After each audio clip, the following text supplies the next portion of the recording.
मीरपुर नाम के शहर में तेजस अपनी पत्नी नीरू के साथ रहता था। पति पत्नी दोनों ही नौकरी करते थे। एक दिन तेजस गांव अपनी माँ के पास फोन करता है। हेलो, प्रणाम माँ। जीते रहो माँ, तुम दादी बनने वाली हो। अरे वाह, ठीक है बेटा, मैं कल ही आती हूँ।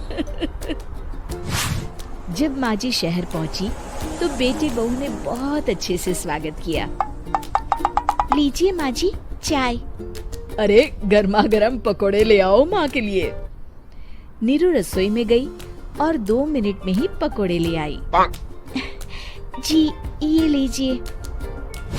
बहू जादू से बनाए हैं क्या?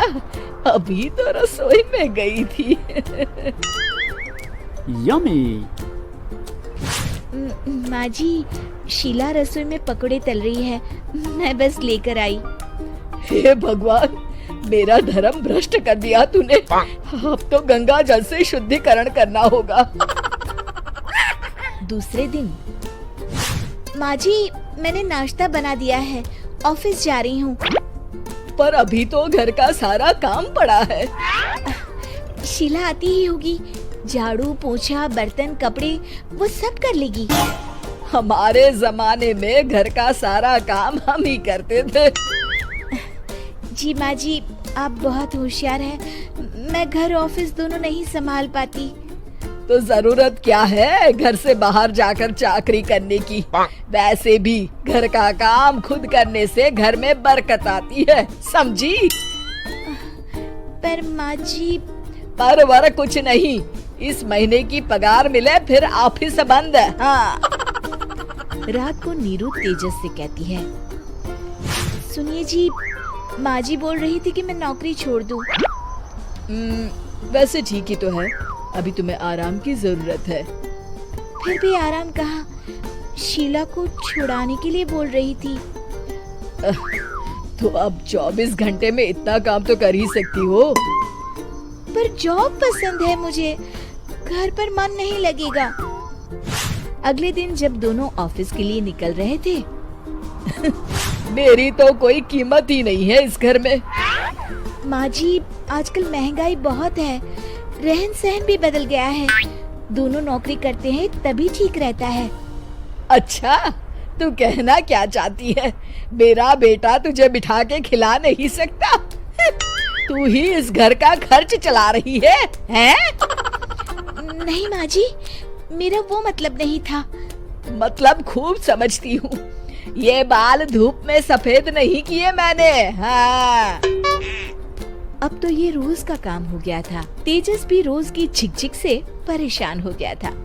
एक दिन उसने कहा, नीरू, वैसे भी तुम्हें मैटरनिटी लीव मिलने वाली है, तो अभी से ही छुट्टी ले लो। पर क्या, मेरी सैलरी अच्छी खासी है। आखिर नीरू ने रिजाइन कर दिया। जब बच्चा हुआ तो घर में सब बहुत खुश हुए। कुछ दिनों बाद तेजस फाइल देख रहा था। क्या हुआ तेजस, कुछ परेशान लग रहे हो? अब हाँ, वो हमारी जितनी सेविंग्स थी वो तो हॉस्पिटल में और छठी के फंक्शन में खत्म हो गई है नीरू। और अभी वैसे मंदी चल रही है तो मैं बोल रही थी कल मुन्ना को हेपेटाइटिस का टीका लगवाना है। नीरू, क्या पोस्टपोन नहीं कर सकते? नहीं जी, बिल्कुल नहीं। अब तेजस को समझ में आ रहा था कि उससे गलती हुई है। पैसों की कमी का असर घर के माहौल पर भी पड़ रहा था। अगले दिन, बेटा मेरा चश्मा और ये दवाइयाँ ले आना, पर्चा देते हुए माँ जी ने कहा। जी। तेजस, मुन्ना के लिए दूध का डिब्बा और डायपर भी ले आना, और ये किराने के सामान की लिस्ट है, इसे भी लाना है। तेजस गुस्से में लिस्ट मरोड़कर फेंकता है और चिल्लाता है, पैसे क्या पेड़ पर उगते हैं? ये ले आना, वो ले आना। अरे पर ये जरूरत का सामान ही है। वो गुस्से में बिना कुछ कहे ऑफिस चला गया। अरे लंच तो ले जाइए। नीरू दौड़कर डिब्बा पकड़ाती है एक दिन खाना खाने के बाद, नीरू, अब तो मुन्ना कुछ बड़ा हो गया, तो अब तुम वापस ज्वाइन कर लो ना जॉब। पर इस रिसेशन में जॉब मिलना बहुत मुश्किल है। ट्राई तो करो। फिर मुन्ना? माँ जी है ना, और एक फुल टाइम मेड भी लगा लेंगे।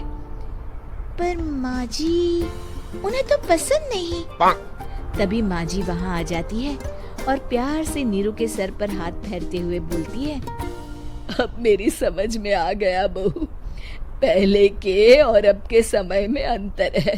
तुम काम शुरू करो, मुन्ना की जिम्मेदारी मेरी। मेरी प्यारी माँ जी।